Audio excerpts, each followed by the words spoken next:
નમસ્કાર મિત્રો, સ્વાગત છે તમારું અમારી વાસ્તુરંગ યુટ્યુબ ચેનલમાં। મિત્રો, આજે સંકટ ચતુર્થીના દિવસે જો તમે આ 10 રૂપિયાની વસ્તુ ગણપતિ દાદાને અર્પણ કરી દેશો તો મિત્રો તમારા ઘરમાં થશે ધનની વર્ષા। મિત્રો, આજે સંકટ ચતુર્થીના દિવસે જો તમે આ ઉપાય કરી લેશો તો મિત્રો ગણપતિ દાદા છે તમારા ઘરના બધા જ સંકટોને દૂર કરી દેશે। કારણ કે મિત્રો આજનો દિવસ છે એટલે કે આજે સંકટ ચતુર્થી છે, તો મિત્રો આ નામ જ એવું સાર્થક કરે છે કે મિત્રો તમારી ઉપર જે પણ સંકટો છે આજે દૂર થઈ જશે। તેની સાથે જ મિત્રો આજના શુભ દિવસ ઉપર જો તમે ગણપતિ દાદાને આ એક વસ્તુ ચડાવી દો છો તો મિત્રો તમારા ઘરમાં જેટલા પણ દોષ છે એનાથી પણ તમે મુક્ત થઈ શકો છો। તેની સાથે જ જો ઘરમાં કોઈ પરિવારના સભ્યો કે જે ઘણા સમયથી બીમાર હોય તો તે બીમાર માણસ પણ સાજા થઈ શકે છે। તેની સાથે જ મિત્રો આજે આપણે જાણશું કે આજે સંકટ ચતુર્થીના દિવસે તમારે એવી એક વસ્તુ ખાઈ લેવી જોઈએ કે તમારો બેડો પાર થઈ જશે। તેની સાથે જ મિત્રો આ વિડીયોમાં આપણે જાણશું કે આજના દિવસે તમારે શું કરવું જોઈએ અને શું ન કરવું જોઈએ કે જેથી તમને ગણપતિ દાદાની કૃપા છે એ પ્રાપ્ત થઈ શકે। તો મિત્રો વિડીયોમાં આગળ વધતા પહેલા જો તમે ઈચ્છતા હોવ કે ગણેશજીની કૃપા તમારી ઉપર સદા બની રહે તો આ વિડીયોને લાઈક કરી અને કમેન્ટમાં શ્રી ગણેશાય નમઃ જરૂર લખી દેજો। તો મિત્રો ગણપતિજીની પૂજા કરવાથી શુભ ફળની પ્રાપ્તિ થાય છે। ગણેશજીની કૃપા મેળવવા સંકટ ચતુર્થીનું વ્રત લોકો રાખતા હોય છે। માહ માસના કૃષ્ણ પક્ષની ચતુર્થીના દિવસે સંકટ ચતુર્થીનું વ્રત રાખવામાં આવે છે। આ સંકટ ચોથને લંબોદર ચતુર્થી તરીકે પણ ઓળખવામાં આવે છે। એવી માન્યતા છે કે સંકટ ચતુર્થીના દિવસે જો માતા નિર્જળા વ્રત રાખે તો બાળકોનું સ્વાસ્થ્ય સુધરે છે અને બાળકોને દીર્ઘાયુષ્ય પ્રાપ્ત થાય છે। અને મિત્રો આજે તમે સંકટ ચતુર્થીના દિવસે પૂરી શ્રદ્ધા ભાવથી વ્રત કરો છો તો મિત્રો ભગવાન શ્રી ગણેશ છે તમારા બધા જ દુઃખ દર્દ સંકટોને હરી લે છે અને તમને આશીર્વાદ આપે છે। તો મિત્રો આવો આપણે આ વિડીયોની બધી જ માહિતી વિશે જાણીએ। તો મિત્રો આજે આપણે સંકટ ચતુર્થીના દિવસની મહત્વની જાણકારી વિશે વાત કરીશું, આથી આ વિડીયોને આખો જોવા વિનંતી। તેમજ મિત્રો આજે શુક્રવારનો દિવસ છે એટલે તમારા મનમાં એવા ઘણા બધા પ્રશ્નો હશે કે આજે વ્રતમાં કઈ વસ્તુનું ધ્યાન રાખવું અને આ વ્રત કઈ રીતે રહેવું જોઈએ, તેમજ આ વ્રત રહેવા માટે કયા નિયમોનું પાલન કરવું જોઈએ, એ બધી જાણકારી આપણે જાણશું।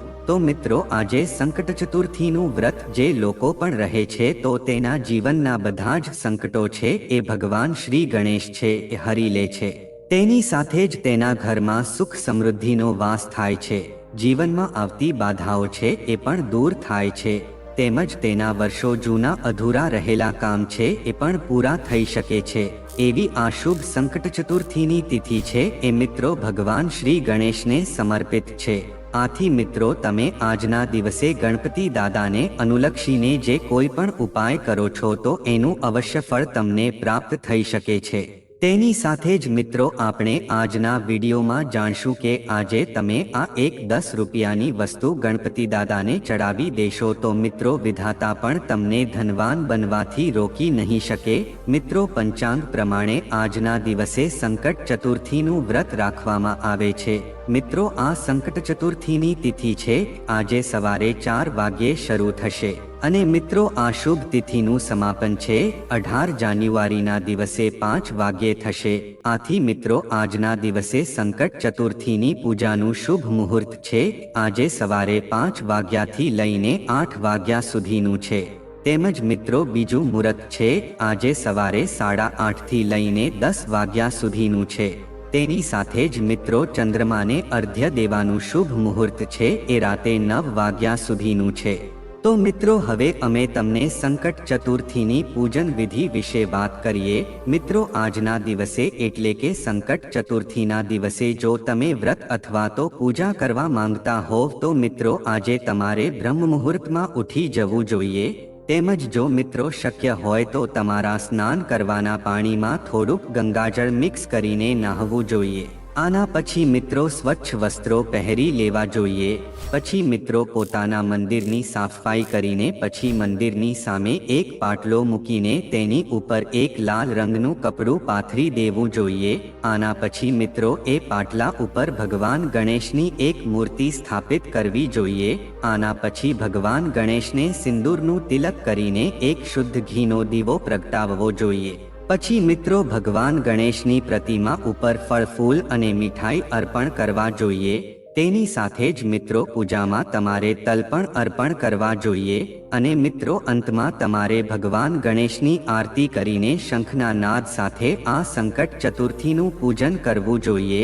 તો મિત્રો જો તમે આ ચેનલમાં નવા હોવ તો આ ચેનલને સબસ્ક્રાઇબ કરી દેજો અને સાથે આ વિડીયોને પણ લાઈક કરી દેજો કે જેથી કરીને ગણપતિ દાદાની કૃપા તમને પ્રાપ્ત થઈ શકે. તો મિત્રો જો તમે આ સંકટ ચતુર્થીનું વ્રત રહો છો તો મિત્રો તમારા ઘરમાં સુખ સમૃદ્ધિ આવે છે અને મિત્રો ભગવાન ગણેશના આશીર્વાદ તમને પ્રાપ્ત થાય છે. તેની સાથે જ મિત્રો આજના દિવસે જો તમે ચંદ્રમાં અર્ઘ્ય અર્પણ કરો છો તો ચંદ્રદેવની કૃપા પણ તમને પ્રાપ્ત થઈ શકે છે કે જે માનસિક શાંતિ અને સમૃદ્ધિનું પ્રતીક માનવામાં આવે છે. તો મિત્રો હવે આપણે જાણીએ કે તમારે આજે સંકટ ચતુર્થીના દિવસે ગણપતિ દાદાને એવી કઈ 10 રૂપિયાની વસ્તુ અર્પણ કરી દેવાની છે કે જેથી તમને ધનવાન બનવાથી કોઈ રોકી નહીં શકે. અને જો મિત્રો તમે આજે ગણપતિ દાદાને આ એક 10 રૂપિયાની વસ્તુ અર્પણ કરી દેશો તો મિત્રો તમે બની જશો ધનવાન. તેમજ મિત્રો આજે જો તમે આ ઉપાય કરી લેશો તો મિત્રો તમારા ઘરમાં જેટલી પણ સમસ્યા હશે એ સમાપ્ત થઈ જશે. જો તમારા ઘરમાં દોષો જેવા કે વાસ્તુદોષ, શનિદોષ અને કુંડળી દોષ હશે તો એનાથી પણ તમને મુક્તિ મળી જશે. તો મિત્રો જો તમે આજે સંકટ ચતુર્થીના દિવસે જો તમે ગણપતિ દાદાને દુર્વા અર્પણ કરો છો તો મિત્રો તે સૌથી વધુ શુભ અને મંગલકારી માનવામાં આવે છે. મિત્રો દુર્વાને આપણે ગુજરાતી ભાષામાં ધરોડી તરીકે ઓળખીએ છીએ. આથી મિત્રો આ ધરોડી તમને બહારથી 10 રૂપિયા જેટલી કિંમતમાં આરામથી મળી જશે. જે લોકો શહેરમાં રહેતા હોય તે લોકોને આ વસ્તુ પૈસા આપીને ખરીદવી પડે છે. પણ મિત્રો જે લોકો ગામડામાં રહે છે તે લોકોને ઘરને આજુબાજુમાં અથવા તો પોતાની વાડીમાં જ આ વસ્તુ ઉપલબ્ધ થઈ શકે છે. આથી મિત્રો આ દુર્વા છે એટલે કે ધરોડી છે એ ગણપતિ દાદાને બહુ જ પસંદ હોય છે. આથી જો તમે આજના દિવસે ગણપતિ દાદાને દુર્વા અર્પણ કરો છો તો મિત્રો ગણપતિ દાદાની વિશેષ કૃપા તમને પ્રાપ્ત થઈ શકે છે. કારણ કે મિત્રો ધરોડી છે એ ગણપતિ દાદાને બહુ પ્રિય વસ્તુ છે. આથી જો તમે આ વસ્તુ ગણપતિ દાદાને આજે સંકટ ચતુર્થીના દિવસે આ વસ્તુ ચડાવી દો છો તો મિત્રો તમારા ઘરના બધા સંકટ છે એ ગણેશજીની કૃપાથી દૂર થઈ જાય છે. અને મિત્રો આજે આ ઉપાય કરવાથી તમારા ઘરમાં લક્ષ્મી માતાનો પણ વાસ થશે કે જેથી કરીને તમારા ઘરમાં ક્યારેય પણ ધનધાન્યની કમી નહીં થઈ શકે. આથી મિત્રો આજે સંકટ ચતુર્થીના દિવસે તમે આ 10 રૂપિયાની વસ્તુ ગણપતિ દાદાને અવશ્ય અર્પણ કરી દેજો કે જેથી તમારો બેડો પાર થઈ જાય. તો મિત્રો હવે આપણે આ સંકટ ચતુર્થી વ્રતના અમુક ખાસ નિયમો વિશે વાત કરીએ. તો મિત્રો આ સંકટ ચતુર્થીની પૂજાનું મહત્વ બહુ ખાસ હોય છે. અને જો મિત્રો આ વ્રતને વિશેષ રૂપથી જે કોઈ પણ મહિલા આ વ્રતને કરે છે તો તેને અખંડ સૌભાગ્યની પ્રાપ્તિ થઈ શકે છે. આથી મિત્રો આ વ્રતને પૂરા વિધિ વિધાનથી અને પૂરી શ્રદ્ધાથી કરવું જોઈએ. મિત્રો આ સંકટ ચોથની પૂજામાં ઘણા બધા નિયમોનું પાલન કરવામાં આવે છે. તો આવો આપણે એને પણ જાણીએ. તો મિત્રો ભગવાન ગણેશની પૂજા માટે સવારનો સમય હોય છે એ બહુ શુભ માનવામાં આવે છે. આથી મિત્રો મહિલાઓએ ઉપવાસ રાખીને સ્નાન કરવું જોઈએ. તેમજ સ્વચ્છ કપડાં પહેરવા જોઈએ અને તેના શરીરને શુદ્ધ કરવા માટે સ્નાન પણ કરી લેવું જોઈએ. અને પોતાના ઘરના મંદિરને સાફ કરીને પછી ત્યાં એક ભગવાન ગણેશની મૂર્તિ સ્થાપિત કરવી જોઈએ. પૂજામાં સૌપ્રથમ ભગવાન ગણેશની પૂજા અર્ચના કરવામાં આવે છે. તેની સાથે જ મિત્રો ભગવાન શિવ અને માતા પાર્વતી અને કાર્તિકેયજીની પણ પૂજા કરવામાં આવે છે. તેમજ મિત્રો ચતુર્થીના પૂજનમાં ગણેશજીને મોદક અર્પણ કરવામાં આવે છે. કારણ કે મિત્રો આ મોદક છે તેની પ્રિય વસ્તુ માનવામાં આવે છે. તેની સાથે જો મિત્રો તમે આજે ભગવાન ગણેશને આ એક 10 રૂપિયાની વસ્તુ એટલે કે મિત્રો ધરોડી અર્પણ કરી દો છો તો તે પણ બહુ શુભ અને મંગલકારી માનવામાં આવે છે। મિત્રો પૂજા સામગ્રીની વાત કરીએ તો મિત્રો ગણપતિજીની પૂજામાં આપણે એક શુદ્ધ ઘીનો દીવો, અગરબત્તી, ધરોડી તેમજ ફળ ફૂલ અને મીઠાઈઓની આવશ્યકતા રહે છે। તેમજ ચંદન, ઘી અને ગંગાજલની પણ આવશ્યકતા રહે છે। તેમજ મિત્રો આ દિવસે ઉપવાસ રાખવો એ અનિવાર્ય હોય છે। મિત્રો ઉપવાસનો ઉદ્દેશ છે આત્મિક અને શારીરિક શુદ્ધિની સાથે ભગવાન ગણેશને પોતાના પરિવારને સુખ શાંતિ માટે પ્રાર્થના કરવાની હોય છે।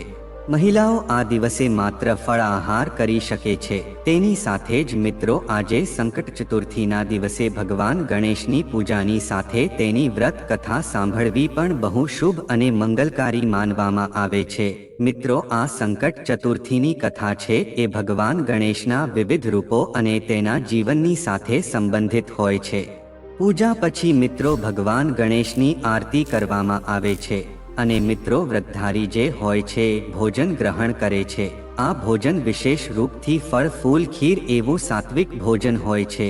તો મિત્રો બધા તહેવારોમાં આ સંકટ ચતુર્થી છે એ બહુ શુભ અને મંગલકારી માનવામાં આવે છે। મિત્રો આ દિવસનું વ્રત છે એ ભગવાન ગણેશની સાથે વિષ્ણુ ભગવાનને પણ સમર્પિત હોય છે। તેમજ સ્ત્રીઓ આ દિવસે નિર્જલા વ્રત પણ રાખે છે અને રાત્રે ચંદ્રમાને અર્ધ્ય અર્પણ કરીને પછી જ વ્રતનું ધારણ કરે છે।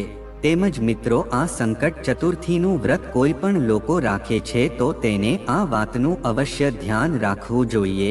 તો આવો આપણે હવે એ વસ્તુ વિશે જાણીએ। તો મિત્રો સૌપ્રથમ આજે સંકટ ચતુર્થીના દિવસે ભગવાન ગણેશને તલનો પણ ભોગ લગાવવો જોઈએ।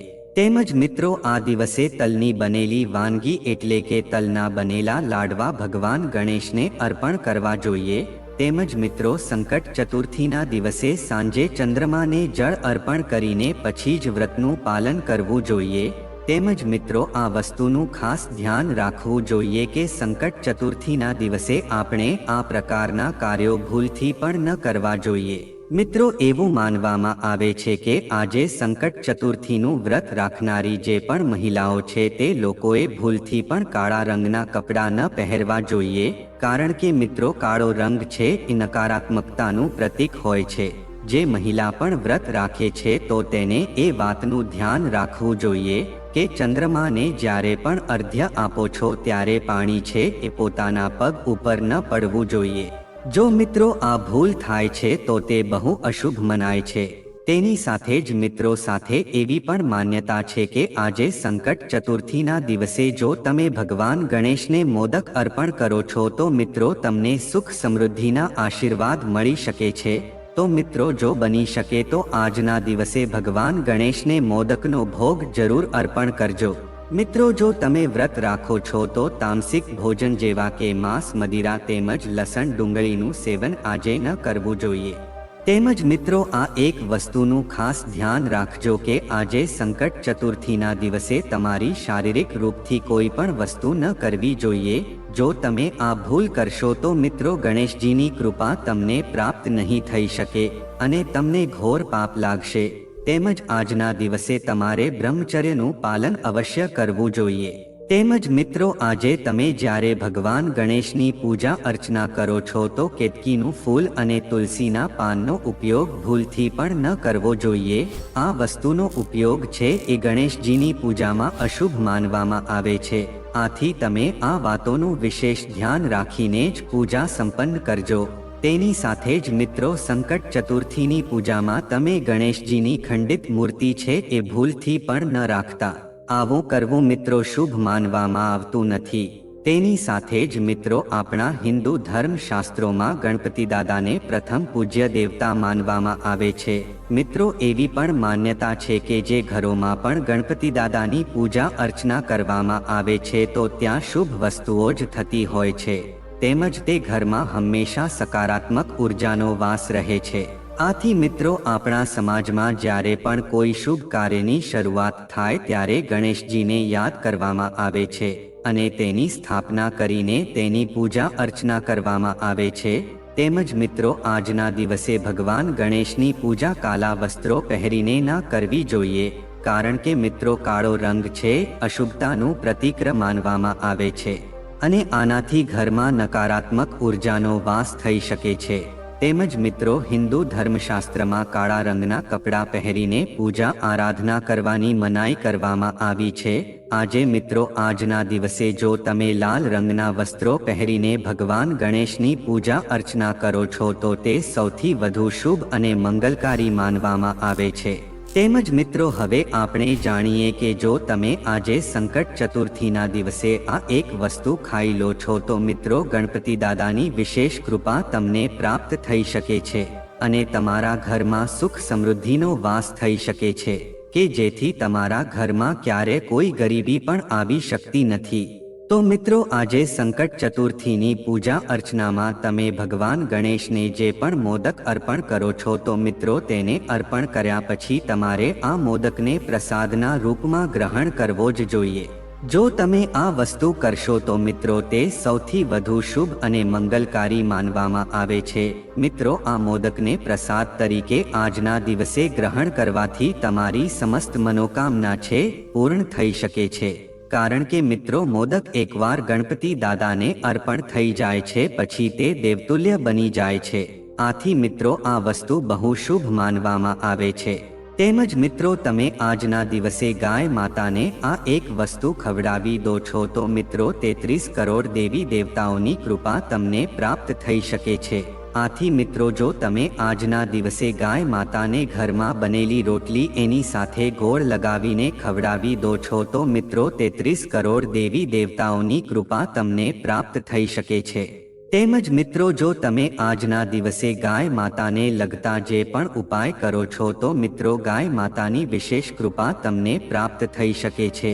મિત્રો એવું માનવામાં આવે છે કે જે પણ ઘરોમાં ગાય હોય છે તો ત્યાં હંમેશા લક્ષ્મી માતાનો વાસ હોય છે। તેમજ જે ઘરોમાં ગાયો હોય છે તો ત્યાં ક્યારેય પણ ગરીબીનો વાસ થઈ શકતો નથી। તે ઘરમાં હંમેશા સુખ સમૃદ્ધિ જ રહે છે। તેમજ મિત્રો આજે સંકટ ચોથના દિવસે સવારે સ્નાન કર્યા બાદ ઉપવાસનો સંકલ્પ લેવો જોઈએ। ત્યારબાદ ગણેશ મંદિરમાં પૂજા કરવી જોઈએ। રાત્રે ચંદ્રની પૂજા કર્યા બાદ ભગવાન ગણેશની પૂજા કરવી જોઈએ। આ સમય દરમિયાન ગણેશજીને લાડુ અને મોદકનો ભોગ લગાવવો જોઈએ। તેનાથી બાળકને જીવનમાં દીર્ઘાયુષ્ય પ્રાપ્ત થાય છે। આ દિવસે ભગવાન ગણેશને તલ અને ગોળ ચઢાવવાથી પાપ અને કષ્ટોથી મુક્તિ મળે છે। આ સિવાય દૂર્વા એટલે કે ધરોડી ચઢાવવાથી માનસિક પીડામાં રાહત મળે છે। તો મિત્રો જો આ માહિતી તમને ગમી હોય તો વિડીયોને લાઈક કરી અને ચેનલને સબસ્ક્રાઇબ પણ કરી દેજો કે જેથી કરીને અમે રોજ વાસ્તુશાસ્ત્રને લગતા વિડીયો લાવતા રહીએ। તમારો દિવસ શુભ રહે મિત્રો। ધન્યવાદ।